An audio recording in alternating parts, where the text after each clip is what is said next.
બનાસકાંઠા જિલ્લાના થરાદ પંથકમાં special operation group દ્વારા ગેરકાયદેસર દારૂની હેરાફેરીના એક મોટા રેકેટનો પર્દાફાશ કર્યો છે। થરાદના ભોરડુ ગામની સીમમાં પોલીસે એક બાતમીના આધારે કાર્યવાહી કરીને એક મારુતિ બ્રેઝા ગાડીમાંથી મોટા પ્રમાણમાં દારૂનો જથ્થો ઝડપી પાડ્યો છે। પકડાયેલા દારૂ અને બિયરના જથ્થા સહિત કુલ 10,35,547નો મુદ્દામાલ જપ્ત કરવામાં આવ્યો છે અને આ મામલે એક આરોપીની પણ ધરપકડ કરવામાં આવી છે। જિલ્લામાં ગેરકાયદેસર પ્રવૃત્તિઓ ડામવા માટે ચલાવવામાં આવી રહેલી વિશેષ ડ્રાઈવના ભાગરૂપે વાવ થરાદ એસઓજીના શાખાના સ્ટાફે આ મહત્વપૂર્ણ કામગીરીને અંજામ આપ્યો છે।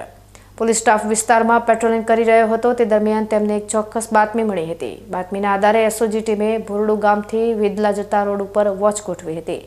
વેડલા તરફથી આવી રહેલી એક શંકાસ્પદ મારુતિ બ્રેઝા ગાડીને અટકાવીને તેની તલાશી લેવામાં આવી હતી। આ તપાસ દરમિયાન ગાડીમાંથી દારૂની બોટલો અને બિયરના ટીન સહિત કુલ 1,883 નંગ જેટલો જથ્થો મળી આવ્યો હતો, જેની કિંમત ₹5,15,547 જેટલી થાય છે। પોલીસે ગેરકાયદેસર દારૂ બિયરનો આ જથ્થો, હેરાફેરી માટે ઉપયોગમાં લેવાયેલી બ્રેઝા ગાડી અને મોબાઈલ ફોન સહિતનો તમામ મુદ્દામાલ મળીને કુલ 10,35,547ની કિંમતનો મુદ્દામાલ કબજે કર્યો હતો।